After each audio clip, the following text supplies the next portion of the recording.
December 1978, the most unlikely pop star was top of the pops. In the deserts of Sudan and the gardens of Japan. Ian Dury was a 36-year-old polio victim, the sort of artist no record label would have touched with a barge pole. All except one. Hit me with your rhythm stick. Hit me, hit me. I love the sense of humour. I think Stiff had a sense of humour. That label had a sense of humour. Hit me with your rhythm. Unfortunately, being on a label called Stiff, you know, if a record bombed on Stiff, it's stiffed, you know. So. Hit me. Hey. Imagine if Arthur Daly had set up a record label and that's what Stiff was like. They were chancers. And they just had ideas and did things no one else would. We signed with Stiff Records because, you know, they offered us, I think, a hamburger or something. Stiff Records was a tiny independent that took on the majors and won. Stiff was really Crepe Soles and Roll Your Own, and it wasn't Mercedes-Benz and mobile phones, which is what we became. For one glorious decade, nothing was impossible for the little record company with the big attitude. And Stiff would become the blueprint for the next 30 years of indie labels. Stiff was pop music. Stiff was pop music with a different face. This is why I love Stiff. Look at the T-shirt. This is what they handed me the first hour, weren't they? If it ain't Stiff, it ain't worth a fuck. It just seemed incredibly daring at the time. I still wear this around the supermarket.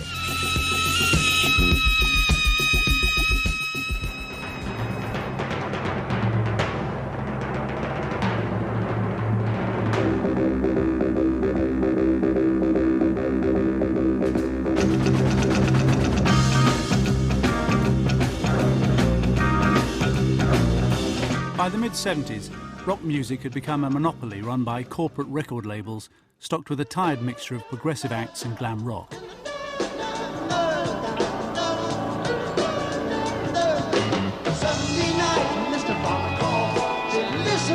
Both served up fantasy worlds out of step with the realities of 70s Britain. It was dull. Everyone was wearing platform shoes and had, you know, back-combed hair. The place was lunacy. How can anyone get excited about that, realistically? You know, it was not very unreal. It was, you know, there were lots of bands sitting on carpets playing concerts. It wasn't Emerson, Lake and Palmer and things like that. I thought it had lost its way. You know. Certainly for kids being able to pick up a guitar and play some tunes.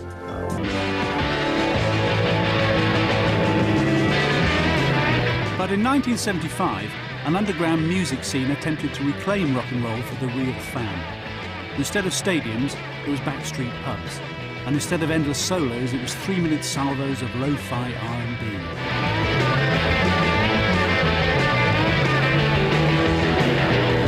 I'm going coast to coast. I'm at the top of the road. Yeah, I'm going coast to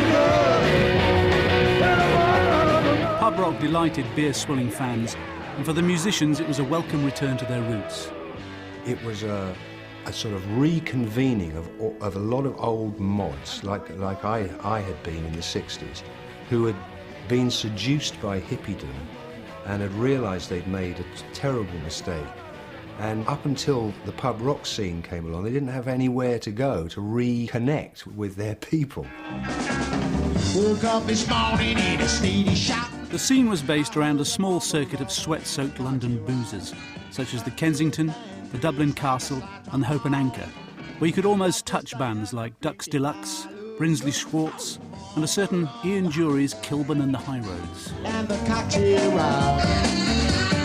Pub rock was saying, we're you, we're exactly the same as you, and you can do it just as well as us.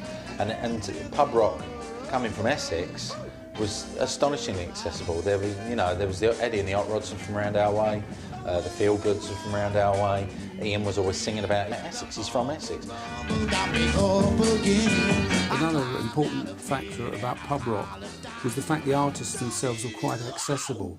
Whereas, you know, if you'd been to see, I don't know, Gentle Giant, or Yes, they were probably in their dressing room and there was a barrier between the audience and the artists. With pub rock, it was quite possible to stand at the bar and stand next to Lee Brillo or Ian Dury. Rock said, I didn't to seek you out. Enter two larger-than-life characters who'd made a living knocking down doors in the pub rock scene. Jake Riviera was a short-tempered firebrand who got fed up playing by the rules. When not poking people in the eye, he managed Nick Lowe and Dr. Feelgood. I was managing Nick Lowe, and he didn't have a record deal. I thought I could do a better job on my own. And then Dave Robinson was was going out with my flatmate. And he was managing Graham Parker, and he said, well, why don't we do it together?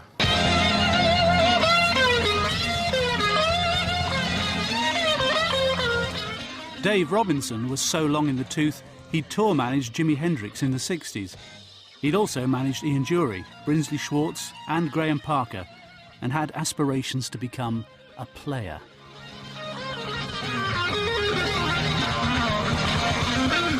Out of the frustration of management, and similarly Jake Riviera finding the same thing with Dr. Feelgood, who he was tour managing at the time, realizing that major record companies really had very little attitude to anything that was different to what they themselves fancied, we decided that a record company was the way forward.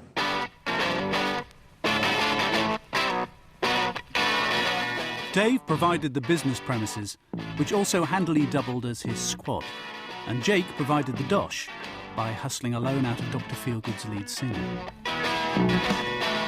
Lee Brillo said to me, oh, you're starting your own label. How much is that going to cost him? I said, oh, I reckon it's going to be like 400 quid, you know, to get it going. And he just whipped out his checkbook, wrote me out a check, gave me the check. God bless him. You said earlier that you recommended that everybody should start their own record label. Do you really think that that is good? No, I mean, you have to have style, flair and talent. But if you've got those three things, then you should start your own record label. If you haven't, you should be grateful to get a deal with anybody else you can. They were both, I was going to say pirates, but they were certainly swashbucklers. You know, so the two of them had this very odd relationship where they would rub up against each other, you know, quite a lot. No one ever sat down and, you know, sort of worked out a real proper game plan. And trying to bring those two together, Dave would wake up in the morning, fly out of his sleeping bag, and he'd start the day and things. And then Jake would come in sort of just before lunchtime, and a Jake meeting would be normally meeting someone and going straight into the Durham Castle for a drink.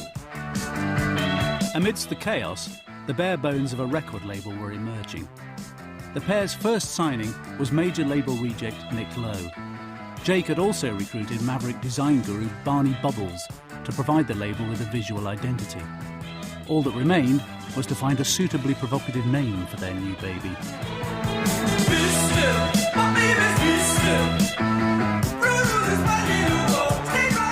Stiff was a miss. Stiff was a failure. So the name of a company that started off with you know, a big failure. A, it attracted attention, and B, it was very funny. I think the ethos of Stiff was to send a signal out to the major record labels that, hey, we don't need you, we can do things our way. It was a giant wind-up. The summer heatwave of '76 saw the birth of perhaps the most homespun record label in history. Stiff Records announced its arrival to the world with a double A-side 45 from its only artist.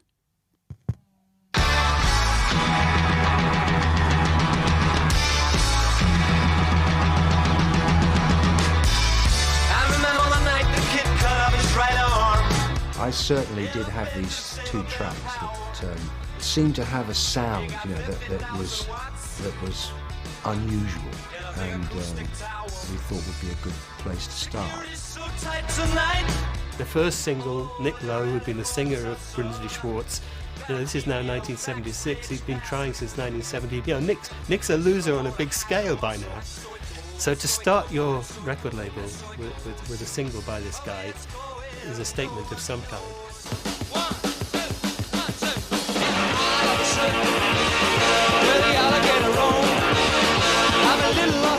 The very first time that So It Goes was played on the radio by John Peel, it was the most exciting thing, I think, that I've ever come across in my life.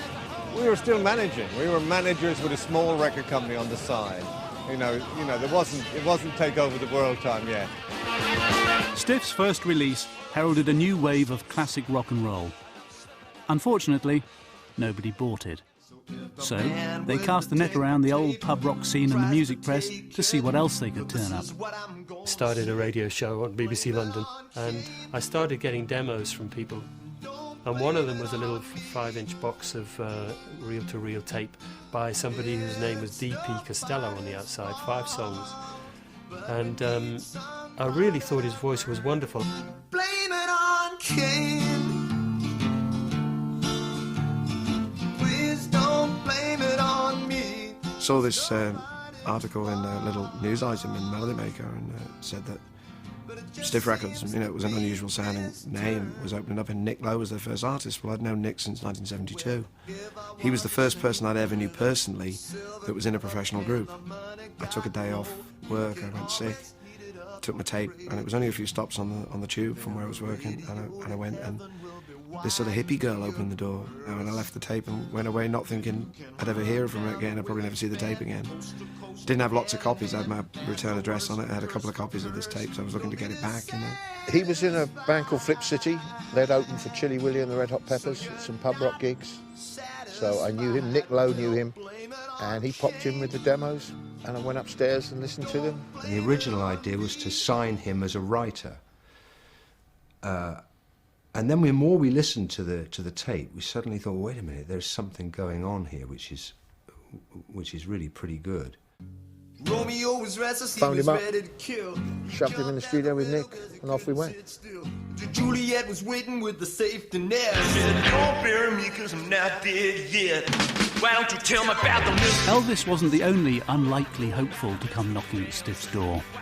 I read about Stiff Records in an article in the Melody Maker, and I thought this is great, so I just sang all my songs into a cassette player and took the cassette along to the office, and I said, I'm one of those that brings tapes into record companies, because I figured I was by then. I mean, I hadn't done it before. I was going to become one of those, because I thought, well, if they don't want it, I'll give it to another record company. Stiff started with people who were rejects and throwouts of the established industry. I mean, Reckless Eric as an example, no other company in that time would ever have signed up Reckless Eric. Yeah, Nick said he would produce it, and I'm thinking, like, it's a bit weird, this, like, he's the office boy or something, because like, I thought he must be, like, because he answered the phone, and also he was wearing a suit. We would send we'd send Reckless or whoever up to the studios, and Nick would make records with them. And very good records, often from scratchy starts.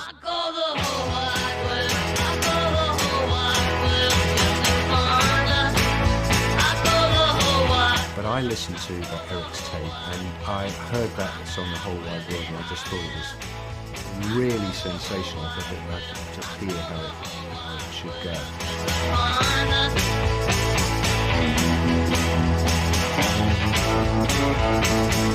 Well, the thing is with Stiff, it was so sort of... Like, it was running out of a shop. You could walk past and see them all in there, It's what I did when I first... I mean, like, the Dam was sitting in there when I first went in there. I sort of wanted to walk past, but, I mean, it would have been a bit uncool to walk past and then walk back again, so I had to sort of go in, so I kicked the door open, I had attitude. I was probably drunk.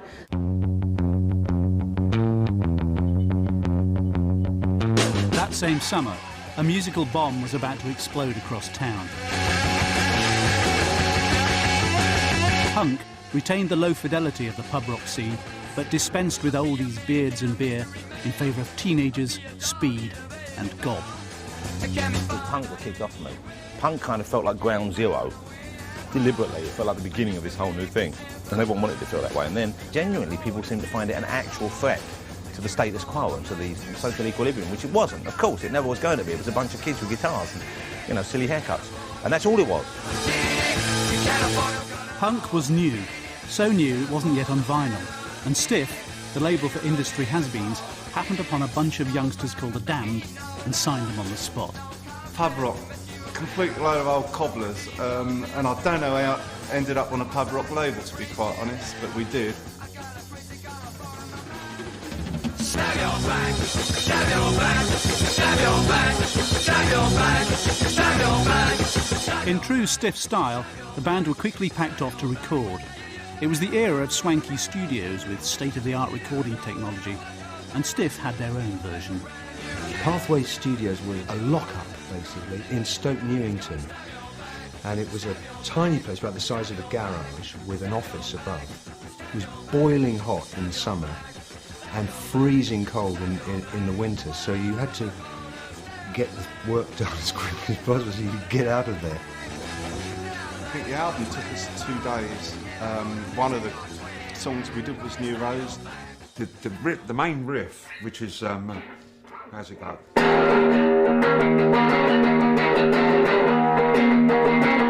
That stemmed from something I was doing in the band I played in previously called Bastard.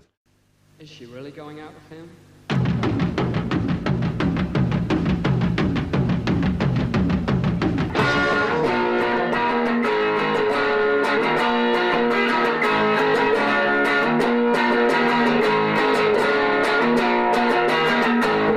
And then there was a ba ba ba ba ba.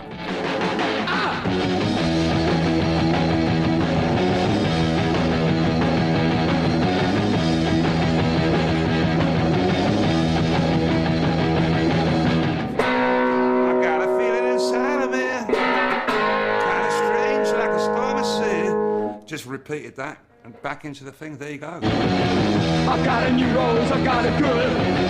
Yes, I knew that I always would. I can't stop to mess around. I got a brand new rose in town. See the sun is shining. Nick had these lolly sticks. He would sellotape them to the faders, the pre-faders, the switches.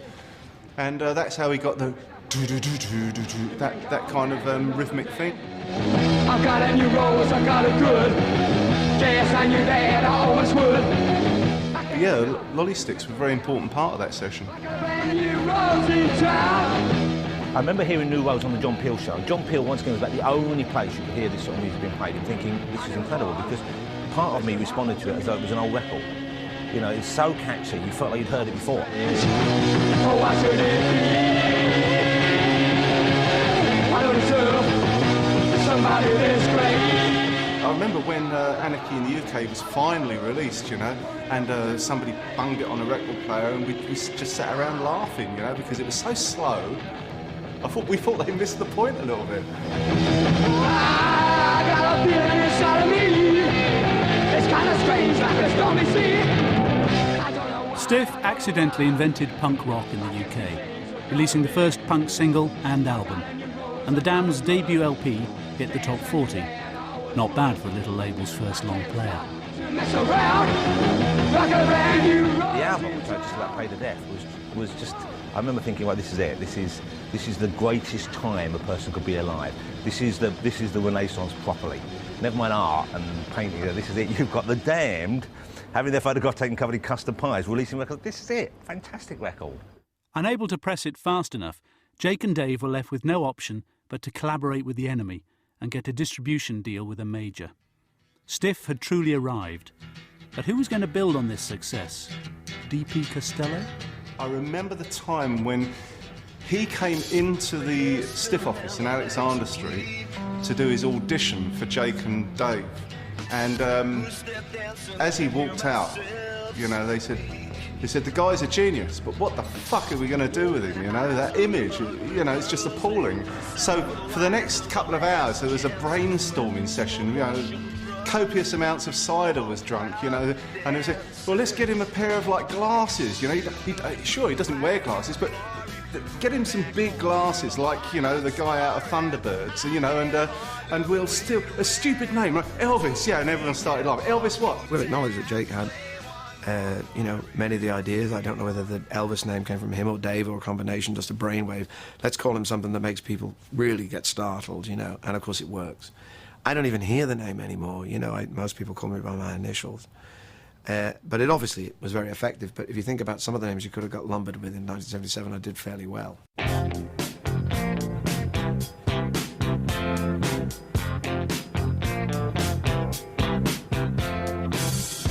Mr.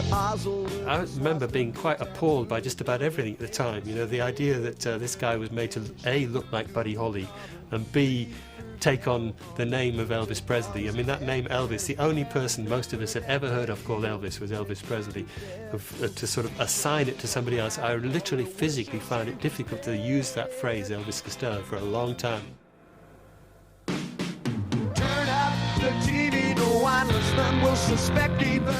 In March 1977, Elvis Costello was born to the world with his first single, Less Than Zero.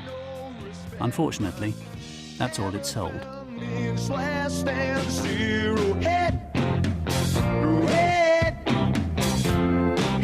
For whatever reason, it was heard in the same moment as the whole punk thing happened.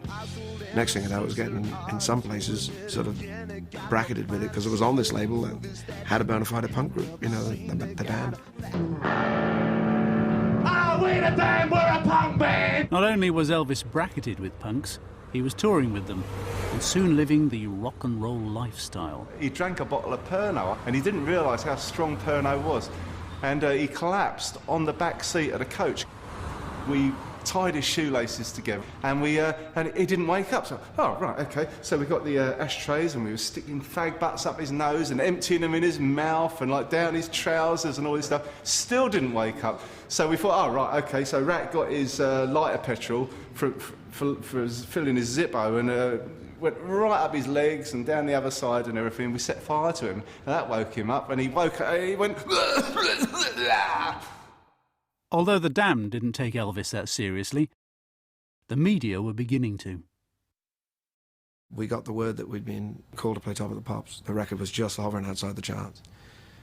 And we were due to fly down the next day, and I hadn't flown since 1970. I'd had a bad experience.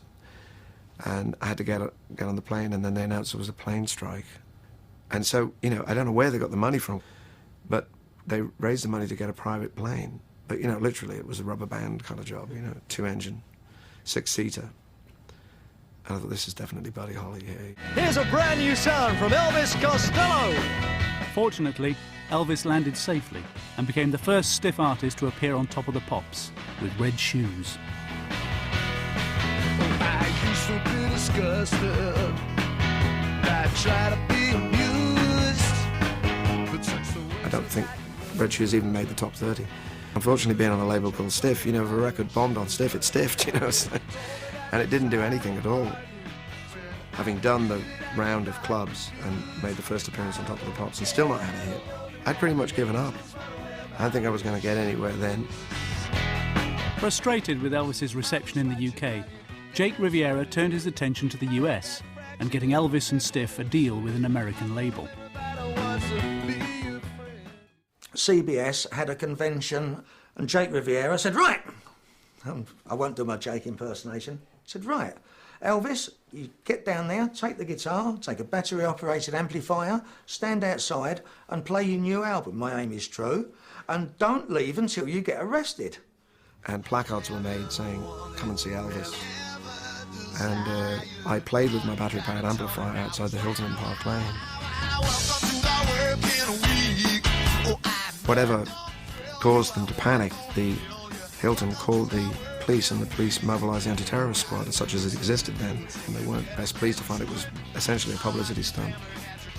And a copper told me to move on and I wouldn't.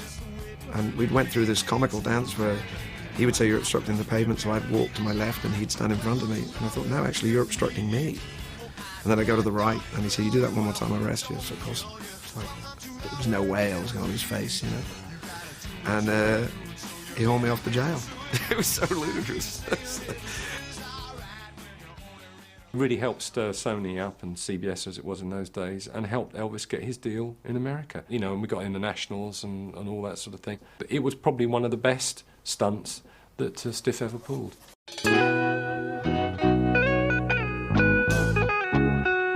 While Stiff were building a reputation based on hype and opportunism, they had failed to make the top 20, despite a steady trickle of singles. And the two bosses weren't seeing eye to eye. And with the way you look, I understand that you... There were two of us running it, Dave and I, and Dave's ambitions were different from mine. Dave wanted to play golf with Richard Branson and own racehorses and fly to flying helicopters and stuff, and direct films, all of which he got to do, you know. Whereas I just wanted to tear it up. You know, on a good tear, Jake could burn the bridge while we were standing on it, and it was, you know, difficult to get along from time to time. His Colonel Parker attitude was, we don't need to be nice to people on the way up because we're not planning to come down. I think it always needs shaking up. It should be a churning, burning urn of funk, shouldn't it, really? It should always be new blood and change all the time. The relationship with Jake and Dave has always been somewhat fiery. There was always a sort of slight distrust that both of them, they used to sort of go round each other and things. But they've both got, you know, very different skills, and it was like one of those marriages that was never going to, in the end, it was going to peter out, I'm afraid. Despite having made lots of noise, Stiff weren't making much sense to DLT and the Radio 1 playlists. So Jake and Dave decided to take their music to the people with another spectacular marketing stunt, the Live Stiffs Tour. Thrown together on a coach especially commandeered for the occasion, Nick Lowe, Reckless Eric, Elvis Costello, Larry Wallace and a certain Ian Dury set off across the UK. Oh, yes, I love my label, and my label loves me.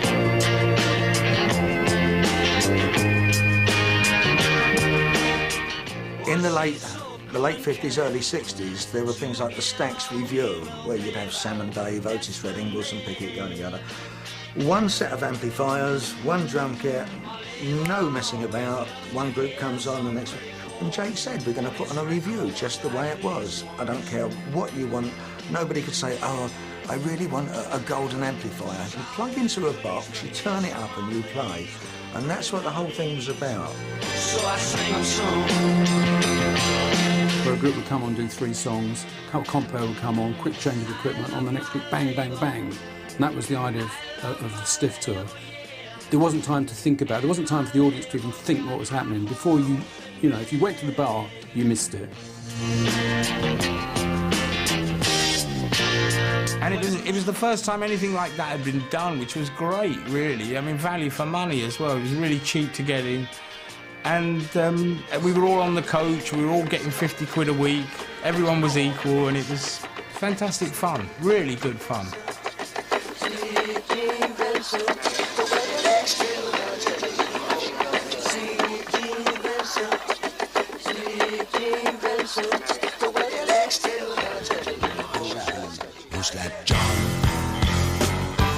Having started life on the pub rock circuit with Kilburn and the High Roads, Ian Dury was another major label reject who had paid his dues in full.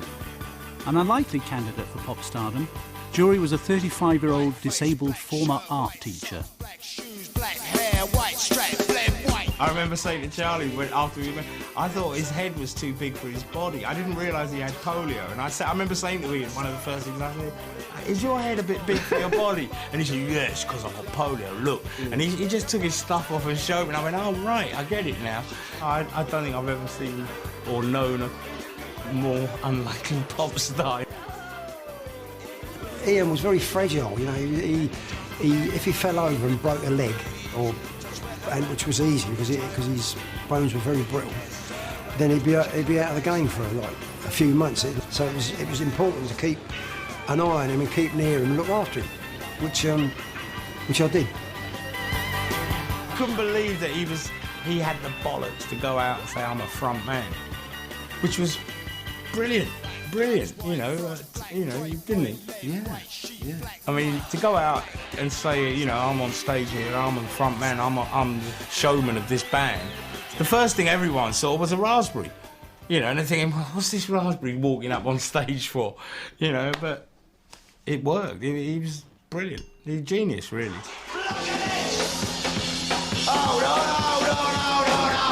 The best thing to do is upset him before he'd done a gig, and he would do a blinding gig. All the anger that he felt for you, I'm not going to talk to you no more. And then it'd come out in the gig, and he used to do really good gigs when he was mad, when he was really angry. I think Ian was definitely, you know, the more competitive. You know, he really knew this was the moment. He'd had one career where it hadn't really connected, and he knew his moment was there. And he had tremendous songs, and he was mesmeric. With bloodstained lagered skin, floggers with food particles in their teeth. What a horrible state they're in. Like a womanly breast, poem of best, shoes like dead beast noses. Cornflake baggy jacket, catalog trousers, a mouth would never close it. You must have seen floggers, broke the stage, dressed up after work. Screw their poor old on. Jury and his band, the Blockheads, had already recorded the classic album New Boots and Panties before they signed to Stiff. It would go on to sell over 500,000 copies and become Stiff's first platinum album. But not in 1977. What shouldn't they do as they please? You know if it came to a brainy game, you can babble and block it with ease. How would you know I'm bumming and blowing in your ear hole? Banging your swimming pool.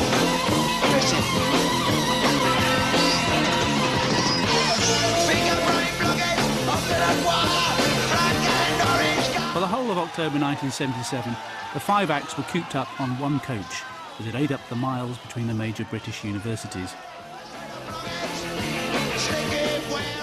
With so much downtime, a touring band will always find new ways to pass the time.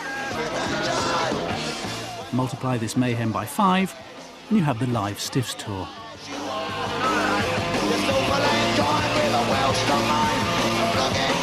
The whole idea of Stiff was maximum enjoyment, you know. I mean, we had an association on the tour called the 24-Hour Club. And the idea was just to never sleep, you know, just to keep going. Because we were all young, you could do it, you know. But, you know, the actual details are a bit hazy. Waddle back. We had a deal, is that at any time of the night or day, if a member of the 24-Hour Club banged on your hotel door, no matter what time of the day or night, you had to have an alcoholic drink. And the 24-Hour Club, we used to get our wages, and if we still had our wages left an hour later, we were slipping. For the record, this is a fabulous room because it's got a TV. Charlie Brown's on TV at this very moment. Couple of bread, a couple of apples for the chaps. So who tells him how he drinks? Send that to the room, please. What sort of drink? I will talk about drugs now. I was living in a church in Camberwell, and what we used to take was Mandrax, which is an hypnotic sleeping pill. If you take it, you go to sleep. If you can overcome the sleep, you then become an idiot. Be warned, the end is near. Don't take drugs. I must be okay, I'll wear a tie. Anybody who wears a tie is going to be all right. An early signing, Larry Wallace had been part of anarchist hippies The Pink Fairies, who was Stiff's second release. Now on tour as a solo artist, Larry was there to have some fun. She was only a bird.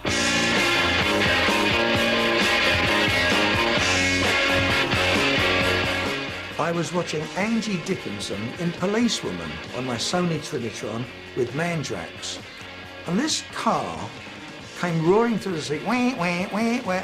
And to me it was saying, I'm a police car, police car, police car. I had no choice. I wrote the words and then fell asleep. I'm armed and dangerous. I prowl the streets at night.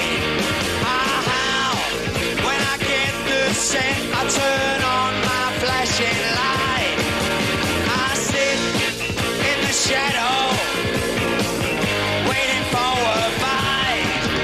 If you see a grin in your rearview mirror, it's a hungry black and white. 'Cause I'm a police car. Police car. I'm a police. What I didn't realise, I thought we were all going out on tour just to have a load of fun. But it was actually crafted to make stars out of certain people. And I didn't realise that. I just thought it was a load of fun. But basically, Ian and Elvis were going to come away from that rock stars. Then we do it there under. Tell Danny. Let's Eat. Nick Lowe had a song called Let's Eat, which is actually on this Stiff's album. And we decided that while he was playing it, there was all this food in the dressing room, and we discovered that the pasties had gone mouldy. We decided that when Nick sang Let's Eat, we'd take all the food in the dressing room out on behind the band, his band, The Last Chicken in the Shop. And when he sang Let's Eat, we'd throw all the food from the dressing room into the audience. It was like they said during the Second World War when the sky was black with Dorniers, you know, it was just, suddenly it all went dark as all this food just went flying over his head. All these ham sandwiches and Cornish pasties and things. The one thing no one had really thought about was that it would all come back, you know. I can remember Elvis turning round to me with this slice of ham just sliding down his glasses on one side, you know. It was sort of stuck on with the butter, and it was just sliding down, and him just looking at me, you know, like, oh, great.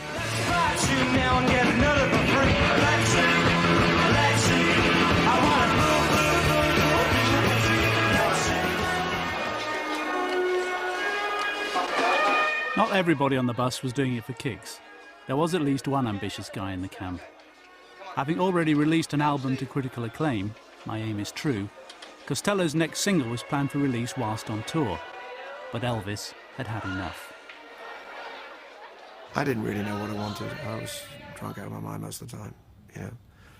And, you know, little blue pills, and just everything was going very fast, and all I wanted to do was just play as fast as possible and get to the pub, you know. Come on! Hit Scratch Steps! Elvis Costello! Hit Scratch Steps! Let's hear it! There was this really nerdy little guy with a green mohair jacket, a pair of jeans with turn-ups that were far too big, a pair of red Dr. Martin shoes, and horn-rimmed glasses. But once he came out on stage, everything changed. When he did Watching the Detectives, it was magic right there, right then.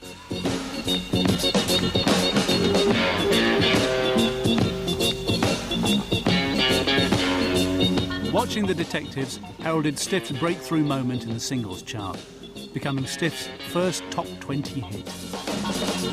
Nice girl's not the one with a defect. Cellophane, shrink wrap, chokery hat.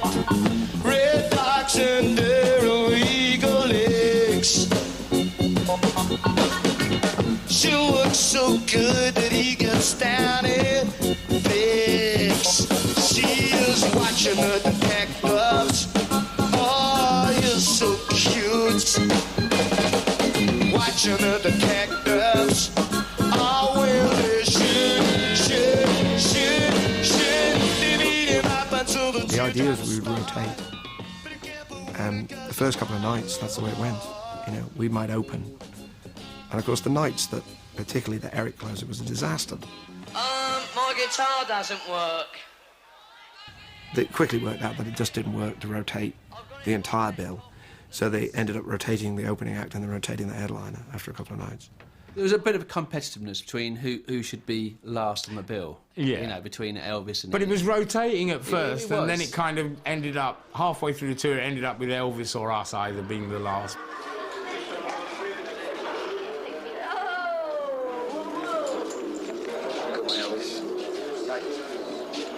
Well, Elvis used to say, he didn't want to go on, Ian, he didn't want Ian going on in the middle of the evening because they were drained. The audience were completely drained by the time he came on, So he ended up going on penultimately, and then we would go on last,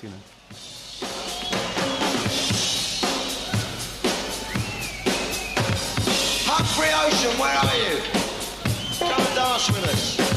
There was a sort of extraordinary inevitability because he produced New Boots and Panties and they went out on the Stiff tour and he was kind of, fourth on the bill. And I mean, it was a good bill and no reflection on anyone else who was on the bill, but as that tour went round, it became inevitable that nobody could follow him.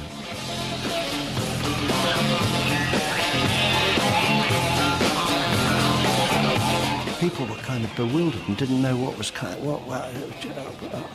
it was like that. And, you know, there was so much happening. It wasn't like going along to see your favourite beat group. It was really dirty as well, you know. He'd read porn on stage, and people would be absolutely rocking with laughter. Jury's tour de force performances stole the show, and he coined a phrase that has entered the language.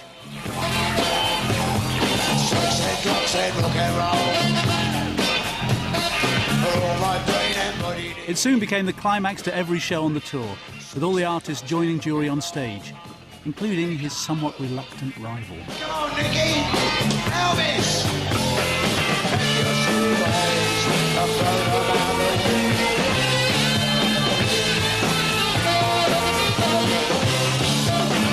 The Stiff Tour was a very competitive event between the artists, and I also think that the people who ran Stiff Records, primarily Jake and Dave, were getting along, but I suspect were starting to have their own ideas about the way things should go.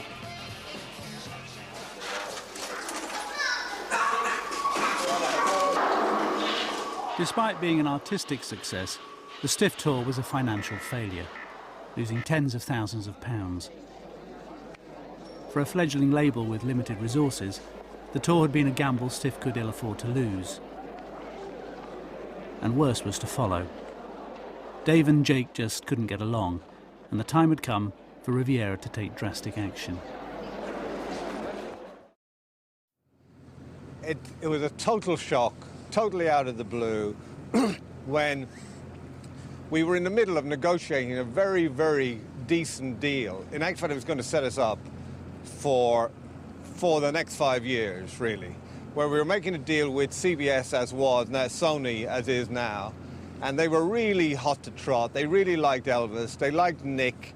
Jake thought, well, an opportunity like this only comes along once in a lifetime, and I think he wanted to devote all his energies to Elvis and Nick. So they were the holy trinity, Jake, Nick and Elvis, unstoppable threesome. We were kind of pirates, two people with huge egos, so it wasn't going to work with Dave and I banging heads all the time, so it's much better to let him get on with it. Then he could buy the racehorses, you know. Children behave. That's what they say when we're together. We had a half-an-hour chat where I tried to change his mind, etc., etc., etc., but he'd obviously made some kind of decision. And I went home in a state of some shock and thought, what is going to happen? Look into the future quickly, Dave, because this could be a real disaster. Now a ship under the helm of one skipper, Stiff was sailing through stormy seas. Almost financially and artistically bankrupt, how was the 15-month-old label going to survive? I think we're alone now. In part 2, how Stiff came back to conquer the charts with the Pogues, Tracy Ullman and Madness. You can see the second part of If It Ain't Stiff tomorrow at 10. But stay with us tonight for a nostalgic romp through the BBC archives for Elvis Costello's debut on Top of the Pops, Dr. Feelgood on the Old Grey Whistle Test, and Ian Dury and the Blockheads in concert.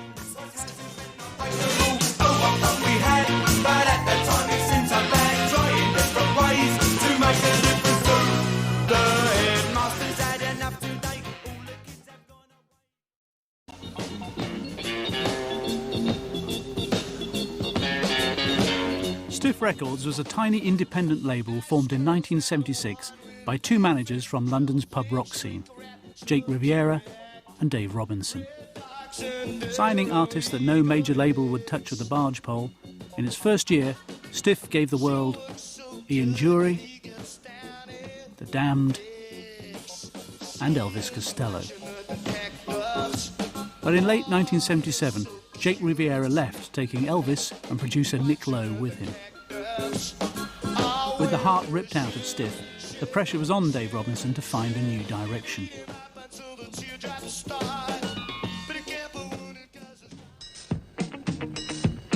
Casting the net across the Atlantic in his search, Robinson came across an American act that sounded perfect. Brian Eno produced them, Iggy Pop and David Bowie promoted them, Devo were hot, and they knew it. Desperate to sign them, Stiff found themselves in a bidding war with the majors.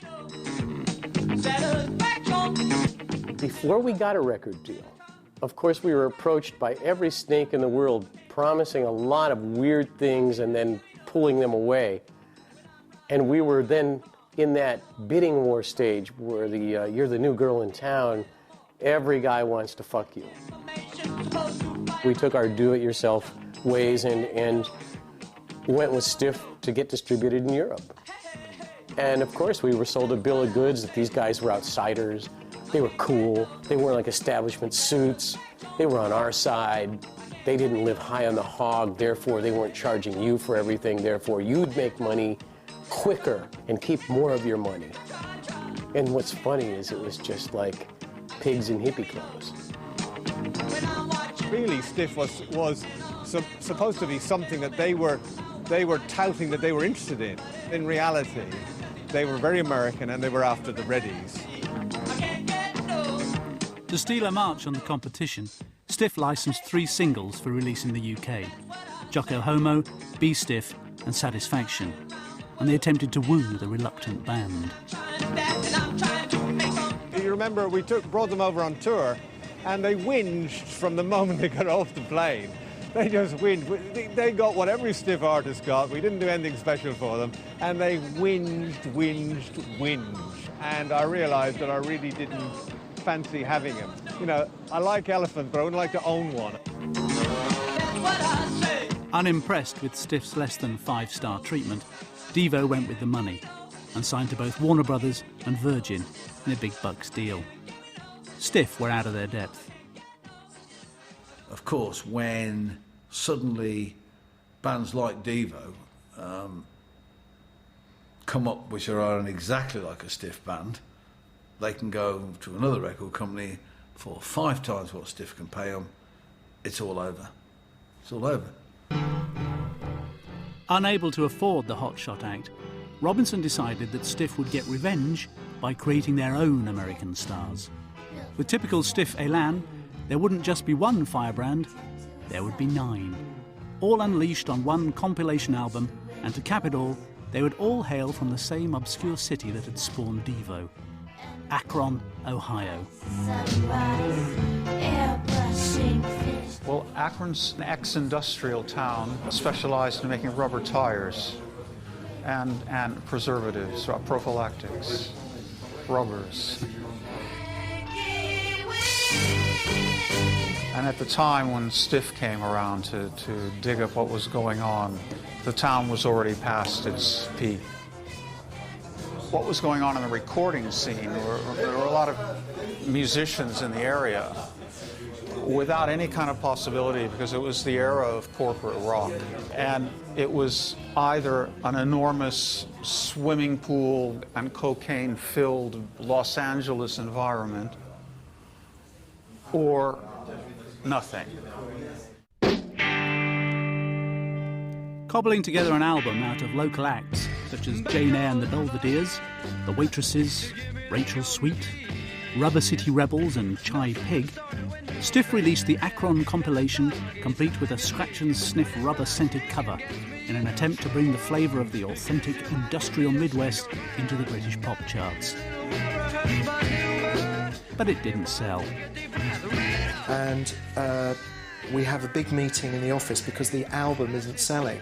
So I remember Dave sitting on the desk, sitting on the bench and saying, right, I want to know why the record's not selling. You know, I'm the messenger guy, and I put up my head, I know why it's not selling. So, of course, everybody turns and looks at me, and they all go, why is it not selling? I said, because it's crap. On your mark, take a deep breath, bring it up.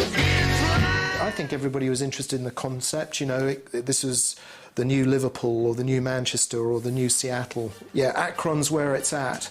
And I guess, frankly, it wasn't. I'm no good at chatting up and always get rebuffed. Enough to drive 'em. With his fingers burnt by the majors, a complete flop on his hands, and no new American superstar emerging, Dave Robinson signed up yet more British oddballs and turned to a tried and tested formula. The first Stiff tour had been very successful, got a lot of media coverage, and really launched the careers of Elvis Costello and Ian Dury. And now here we are a year down the line, another bunch of artists, Lena Lovitch, Reckless Eric, who's still with the label, Jonah Louie, Rachel Sweet, Mickey Jupp, and obviously another tour had to be done, and it had to be bigger and better than the previous one. The aim of the first tour had been to take the music to the people. 1978's Be Stiff tour would do the same thing, only this time by train. This is a very nice way of touring, by train, you know. It's very comfortable and it's, I do enjoy touring in this way. Going on a 34-day tour of England, mainly colleges, and the furthest north we get is Wick, which is near John O'Groats. I'm told, I've never been there. It looks interesting on the map. We've got a day off there, actually, just to excite everyone to death. The train wasn't the only spectacular element of the tour. Stiff planned to release 5 albums by the 5 artists in one go. I think the Stiff train tour was a really good idea, though expensive at the time. And I remember Dave saying, "In for a penny, in for a pound." This was his last. This was his last chance, you know, after Jake had gone, and the 5 of us were there. And it sort of paid off through the back door because Lena got a hit from it anyway.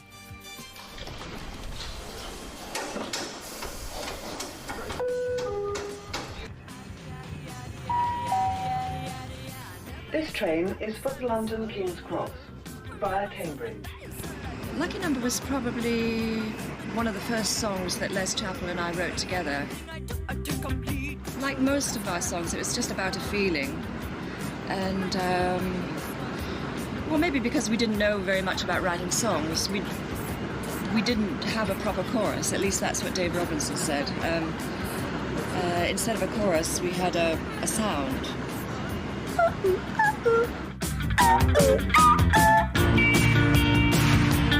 Lena's Lucky Number reached number 3 and was the first hit for the Yugoslav American brought up in Hull.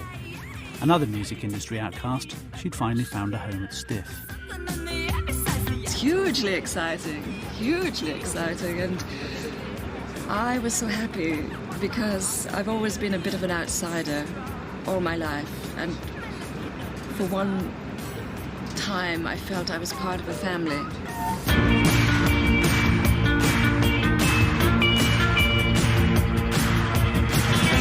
got to be pretty good. The styles of music are different, but I do think that there is an underlying unification there somewhere, but I think it must be spiritual. The first Stiff tour had been the stuff of rock and roll legend, but the Be Stiff tour was a tamer affair, and the Stiff family even had its own teenage tearaway in the form of the one surviving Akron act. We had Rachel Sweet, who, 16, had to have her own tutor on the train in order for her to be allowed to do it. She had to have a tutor.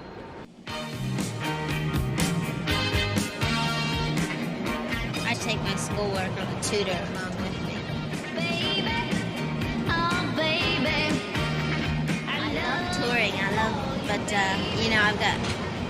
like touring, and then I like doing the shows at night and getting my work done from 12 to 2 every day, because when I get back to the United States in 6 weeks, I've got to be where everyone else is.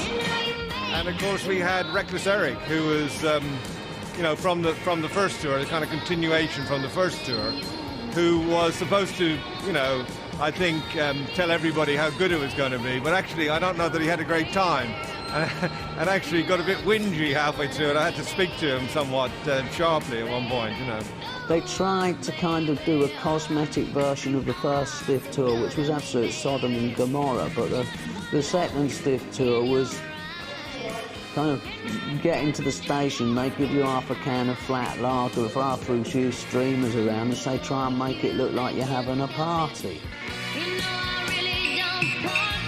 Trainers sit around, you're always sitting in sidings waiting for express trains to go through. And it always stopped in Crewe for about an hour or so. Two things you should carry with you at all times are this itinerary and a few quid to get a train or a bus to wherever the gig is, right? I mean, the train tour, you know, was, you know, it certainly did raise my profile, but not massively, you know, because there were 4 other people. And it was almost in a funny sort of way, bad marketing. Because 5 people at each other's throat.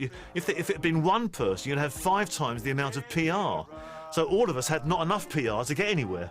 Or not enough marketing. We did. We released 5 albums to go with the tour, and we put them all out on the same day. What caring label puts 5 albums out by 5 artists on the same day?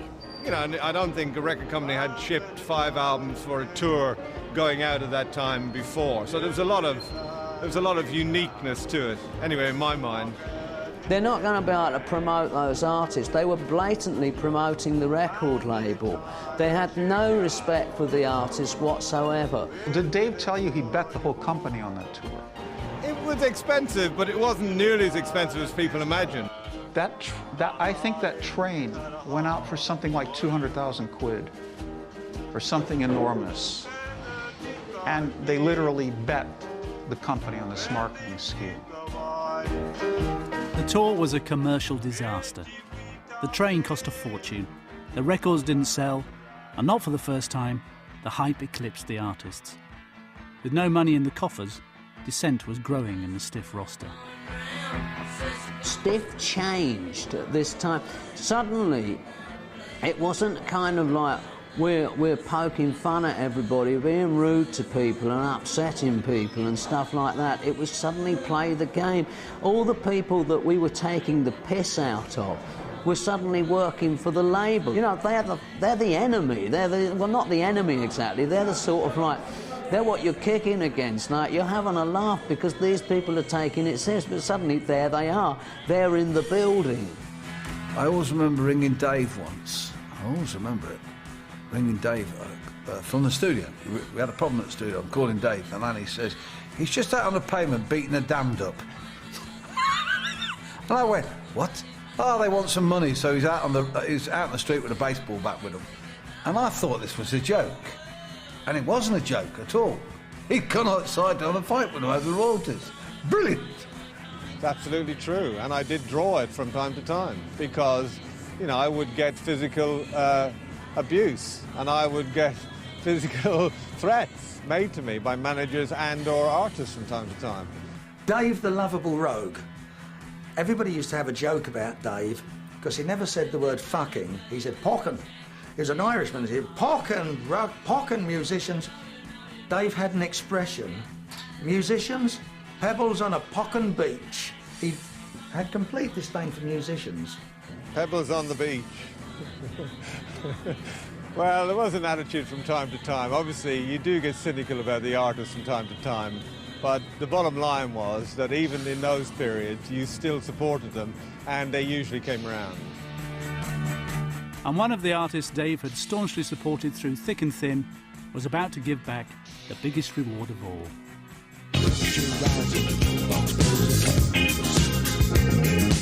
In December '78, Stiff scored their first #1 with Ian Dury's Hit Me With Your Rhythm Stick. In the deserts of Sudan and the gardens. Hit Me With Your Rhythm Stick is the only record that I can remember where I was the first time I heard it. I was in my mum's lounge the afternoon. It was about 2 o'clock. And I remember rushing out of my house to High Tension Records in Stathley Oak, trying to buy it, but it hadn't been released yet. It was just like magic coming out of the radio. Hit me slowly, hit me quick, hit me, hit me, hit me.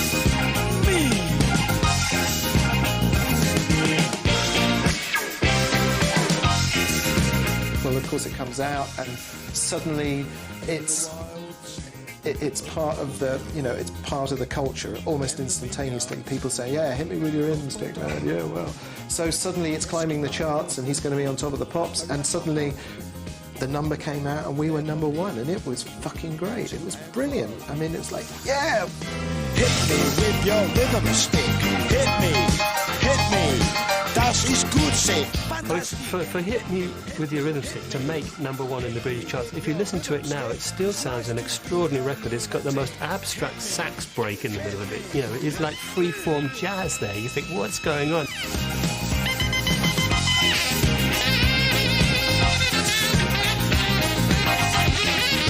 And I mean, that is one of Stiff's greatest achievements, to get that difficult but brilliant artist, Ian Dury, first into a kind of context where you can do anything at all with him, and then to get that great record to be number one. The thing about having number one, though, is that the criteria changes.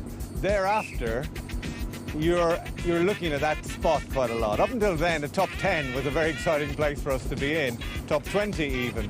But once we got to number one, everything that came afterwards, it changed the ethos of the label, because now you strove for that position. You were looking for things that might occupy that.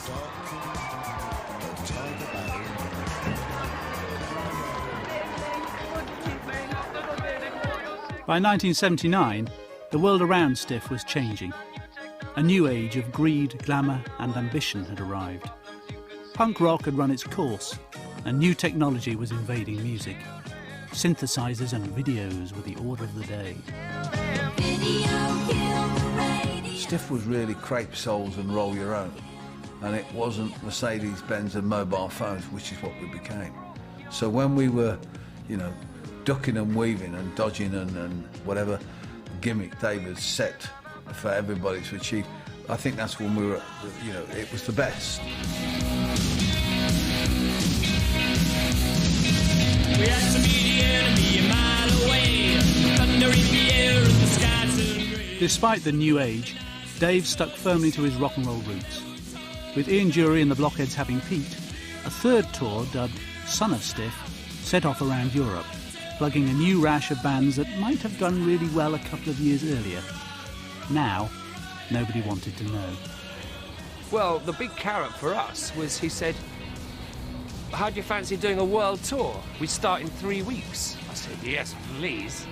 So we hurried and did an album completely unprepared, and then set off on the Son of Stiff tour, which was wonderful fun. 3 months all around the Northern Hemisphere.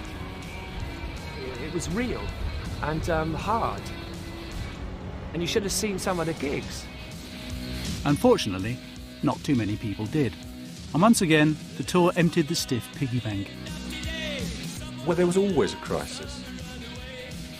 Stiff went from hour to hour on crisis management, basically, because there was no money, there was never any money. It was always just what you could blag. Everybody always, whenever I came up with something, everyone always started thinking, "Oh my God, this will be the end." But inevitably it wasn't quite. You know.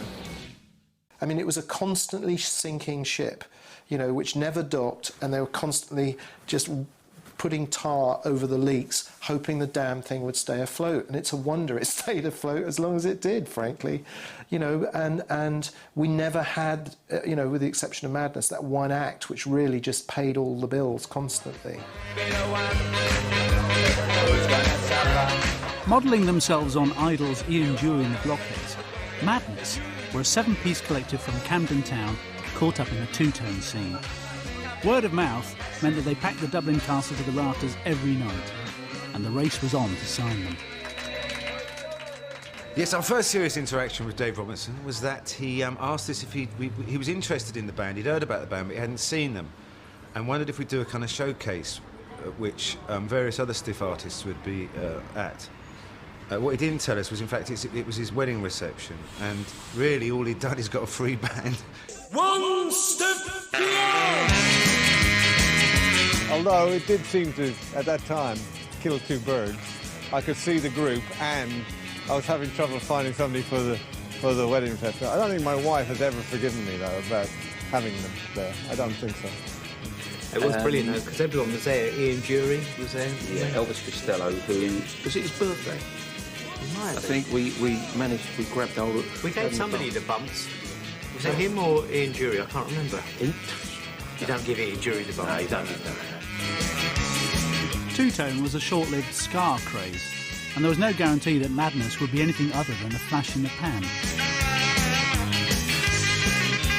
I think if Madness had in fact gone to any other company, they would have been what we all thought they were going to be, which is a kind of novelty band who maybe had 2 or 3 hits, and that was going to be the end of it.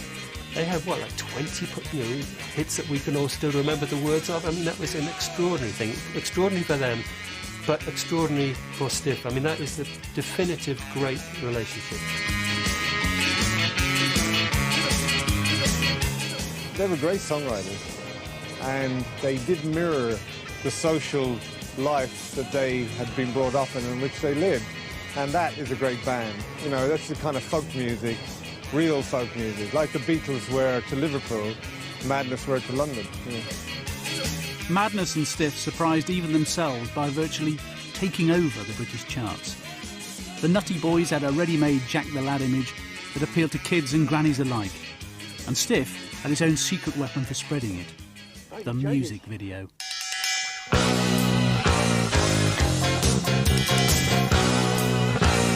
Naughty boys in nasty schools, headmasters breaking all the rules, having fun and playing fools, smashing up the woodwork tools. Dave had a visual idea of what the record should look like. Although the record, I guess, the sound of it was important, it wasn't as important to him as the image.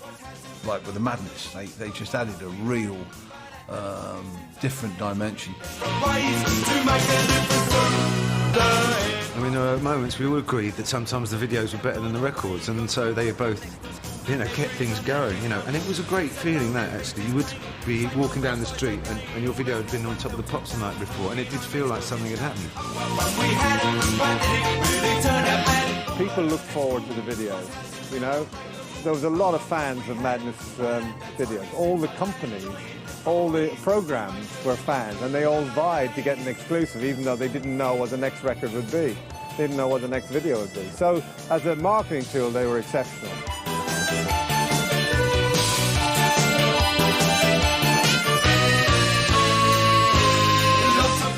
When he became more successful with Stiff, and he had Madness, he, ahead of the record label, becomes the video director. I think it's unprecedented. Nobody at that point was doing. Dave was literally making, what we now take as a video generation. He was MTV before MTV even knew what MTV was. With 15 consecutive top 10 singles and 6 top 10 albums, Madness were top dog for 3 years. Their quirky videos propelled them into the charts for longer than any other 80s band. Stiff suddenly found itself with the Midas touch. They could even turn perennial Stiff underachiever Jonah Louie into an artist with a global Christmas smash in 1980. Well, it wasn't a Christmas song in the sense that when I wrote it, it just wasn't a Christmas song.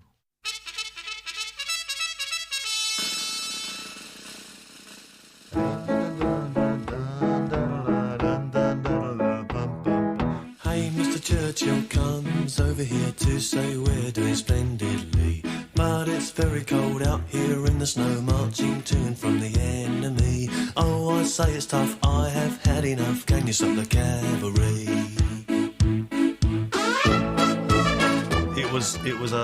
It was a melody, actually. And then I thought about lyrics, and it was all kind of coming out a bit sort of related to war, And these poor soldiers ending their lives, not getting back to Britain and living the rest of their lives out. I have had to fight almost every night down throughout these centuries. That is when I say, oh yes, yet again, can you... So then I thought, wouldn't it be nice if one of these soldiers could get back to England or America and become the president of the world? And if they became the president and won the election, they would stop the cavalry. No one else seems to be stopping the cavalry. I'll stop the cavalry. I'll win the world elections and stop it. And that's what it was about, really.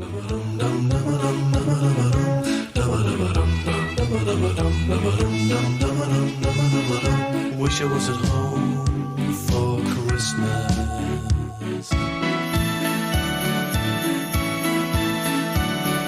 Turning an obscure protest song into a Christmas hit was one trick. But Stiff had more up his sleeve. Former prog rock keyboardist Dave Stewart and his partner Barbara Gaskin gave Stiff its second #1 with their bizarre cover of It's My Party.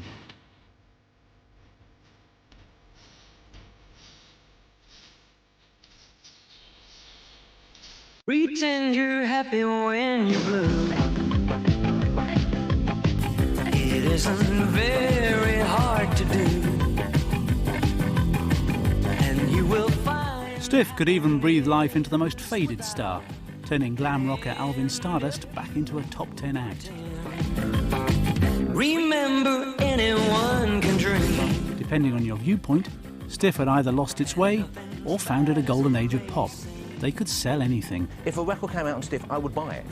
Because I kind of felt like I trusted the judgment of the people running that label to serve up something which, at the very least, would be interesting. They brought an album, The Wit and Wisdom of Ronald Reagan. You can just imagine how difficult that is for me to pronounce. The Wit and Wisdom of Ronald Reagan. And it was a blank album, so it's not a particularly good joke, but it sold an awful lot. So partly you thought, well, I understand it's Stiff up to their own business, but you also thought, you know what? Make music. The cash registers kept on ringing as Madness provided Stiff with its third #1 hit in May 1982. It seemed that the Stiff-Madness partnership was unstoppable, but House of Fun would be the peak of the Nutty Boys' chart success.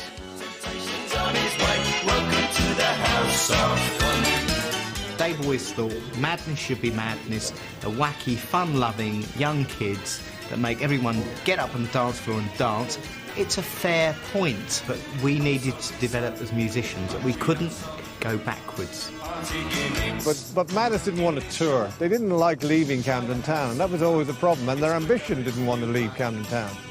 They felt that they were being asked to do too much, and the records came out too many of them, etc. But they were a pop band, and they wanted to be a serious music band. And the Stiff Pop Factory needed a serious band like a hole in the head. Robinson needed to find new TV-friendly talent, and Tracy Ullman was a budding comedian with her own show. Robinson knew he could rely on his crack A&R team to track her down.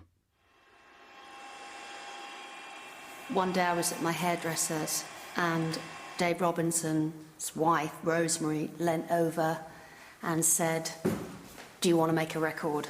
And I was like having like some of those Boy George kind of dreadlock things put in. I went, "Yeah, I'd like to make a record. I would have tried anything."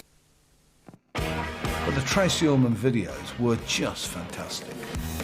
You know, they are what made the record, because she was a natural. I made my reservation. I'm leaving town tomorrow. I find somebody new and there'll be no more sorrow. That's what I do each time, but I can't follow through. I can't break away, but you make me cry. I can't break away. I can't say goodbye. No. It was a good commercial prospect to have me make a record, do a funny video, which I did. I did Breakaway and I sang into my hairbrush and used my school friends in the video, and we all leapt around on someone's bed in some house in Pinner or something, and Dave directed the video that day, and I think he had a great time because I was so used to the camera and doing anything and being crazy and twisting and doing my hair and doing all these different looks. He was like, "Oh, this is fantastic, fantastic," and he kept taking the camera himself and just spinning it around, and anything he did with it I would follow it, and we had a good time making this video.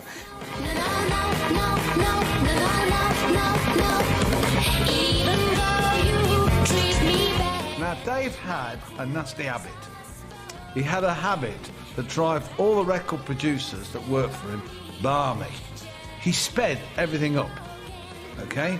Because he had this theory that Radio 1 made the record sound slower.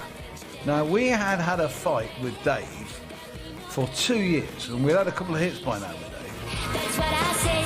So I said to Peter Collins, slow the bloody thing down so that when he speeds it up, it's the right speed. So every record we took into Dave Robinson had not enough top on it because we knew we'd had the top, and we was always slower than it should have been because by the time Dave sped it up, it was the right speed.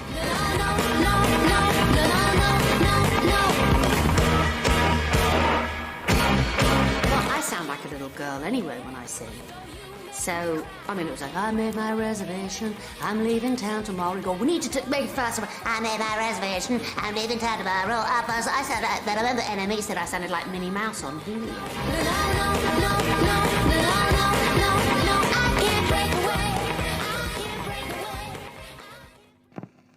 When I first went to the first lot of Stiff offices, it was like underneath the Westway. And Dave was there with his big desk, and Annie, his assistant, who's amazing and knew how to run the whole business and knows where all the bodies are buried. And he had this little transistor radio behind his desk, and when you made a record, he would always play it through the transistor radio. You know, what are the people? I want to know how the little people are going to hear it in the car driving along, you know.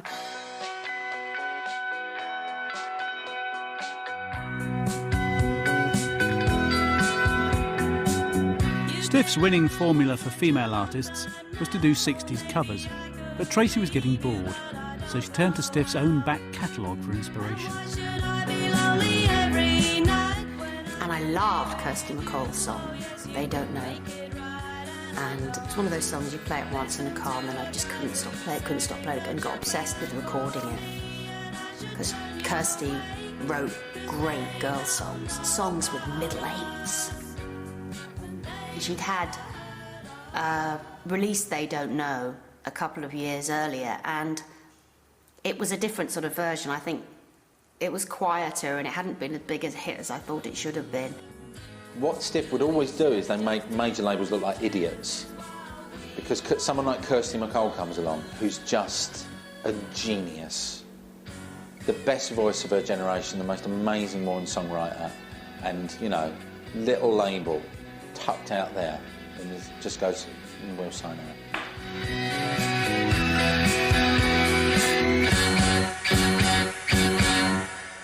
Baby, there's no need for living in the past. Now I found good love and gonna make it last. Tracy's cover of They Don't Know was her biggest hit, reaching number 2 in September '83. We had a lot of fun, a lot of laughs, but I knew I'd had enough. And there was one moment when I realised I'd had enough, because it was kind of dumb. Was when I went on one of those like Holland happy, happy, laughing music show, and this guy just came up to me and went, Tracy Ullman, hello. And I went, hello. And he went, crazy as ever. And I'm thinking, this is fucking stupid. I took the bow off my head because I wore a lot of bows on my head for some reason. I was getting desperate. I said, that's it, it's time to grow up. Stiff had grown up too. It was at the peak of its commercial success, and Dave Robinson, now on the cusp of 40, was looking to cash in his chips. I'm at the stage. Stiff was being persistently courted by Chris Blackwell's Island Records, and Robinson gave in. The story or the legend goes that Chris Blackwell and Dave Robinson etched out a deal over the back of a cigarette packet at a bar in London. I never saw the cigarette packet, but it wouldn't surprise me to know that it was true. You must be out of your brilliant mind.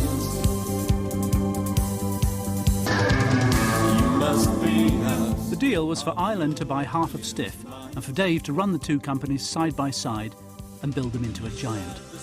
It was like a dream come true. Island had been Stiff's original role model.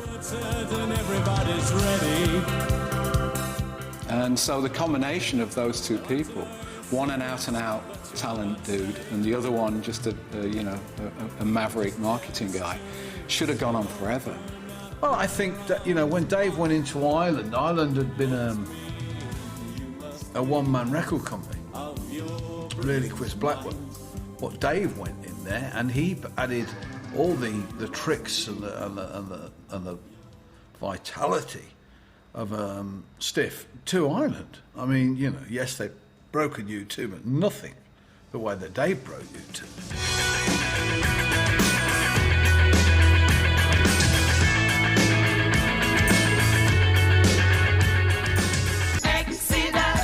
Not only U2, Robinson also found himself working on Bob Marley's Legend album. This was all well and good for Dave, but it left the remainder of the Stiff artists feeling a little sidelined.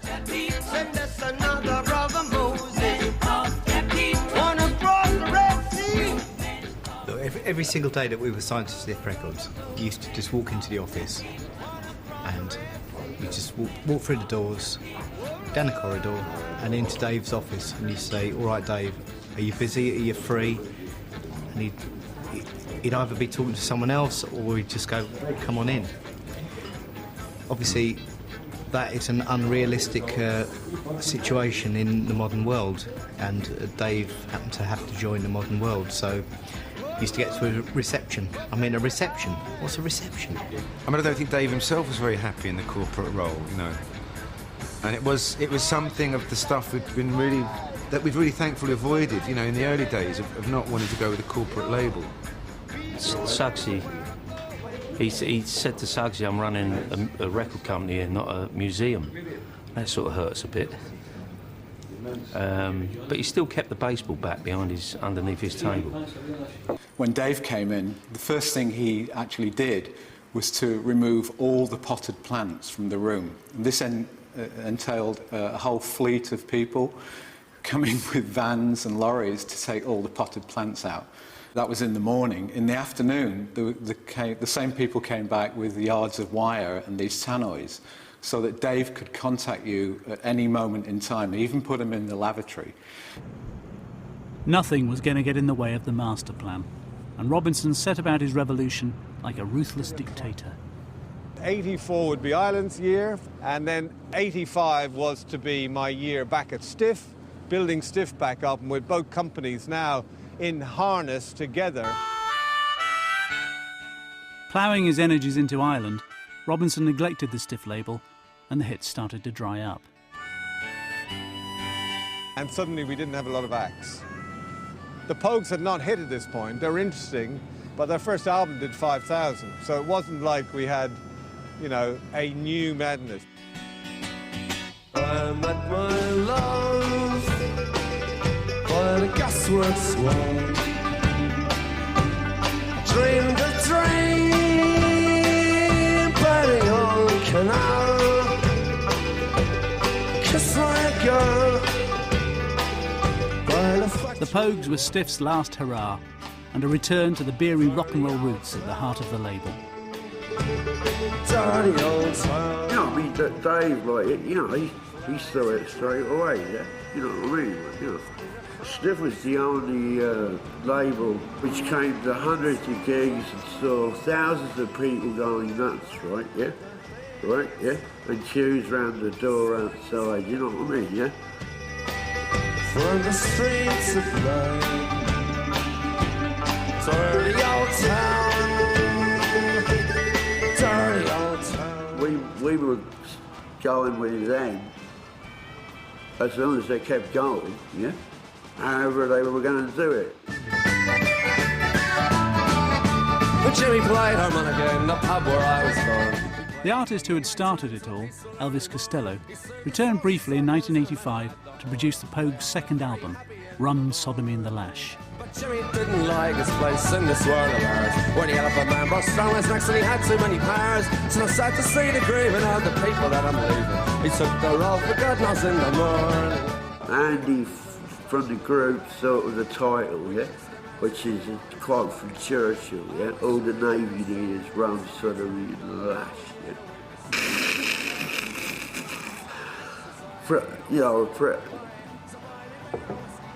Pretty typical Winston Churchill sort of thinking, you know, yeah? But just taking out of context, rum, sodomy and the lash, it just sounded great anyway, you know what I mean? And then be able to touch the press saying, why'd you call it rum, sodomy and the lash? And you go, well, that's the same by Sir Winston Churchill, you know. Ban a British Navy.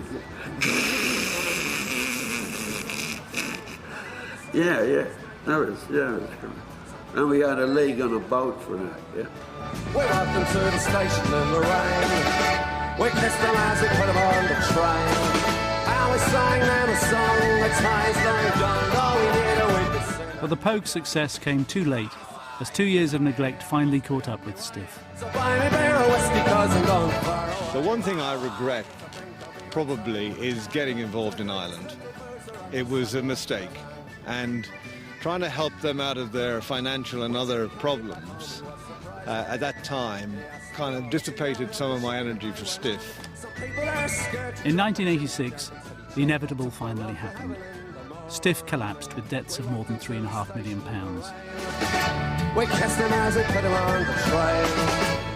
I think if you look back, that is the one thing that that made Stiffs have a lot of problems, and which eventually led to us selling the company.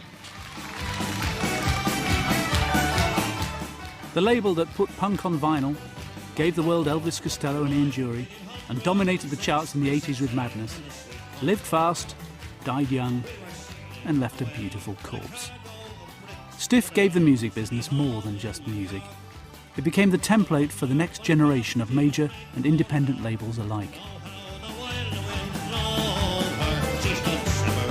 So Stiff didn't think of itself as alternative in the way the word has been used since. It wasn't like a completely kind of underground, we've got nothing to do with the music industry. That wasn't it. The other way around. This is how the music industry should be run. That's what Stiff was all about. It was like a Camelot.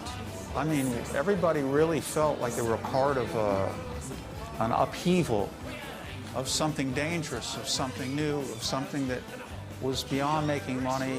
It was beyond being precious about being an artist. It was something that was against this kind of wall of terrible corporate rock at the time.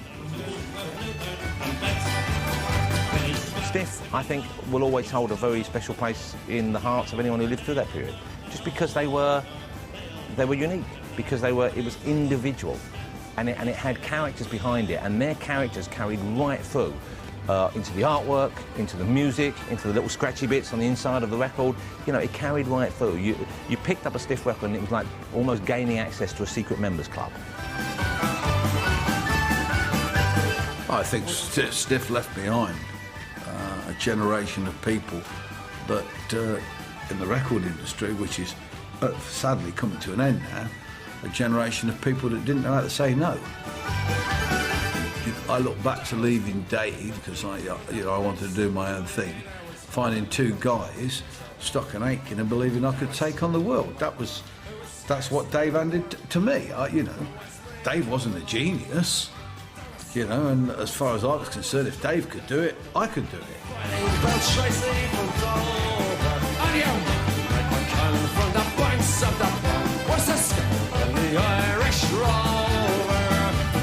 We're sailing 7 years when the Bezos broke out and the ship lost its way in the flood. And the whale of a crew was a gypsy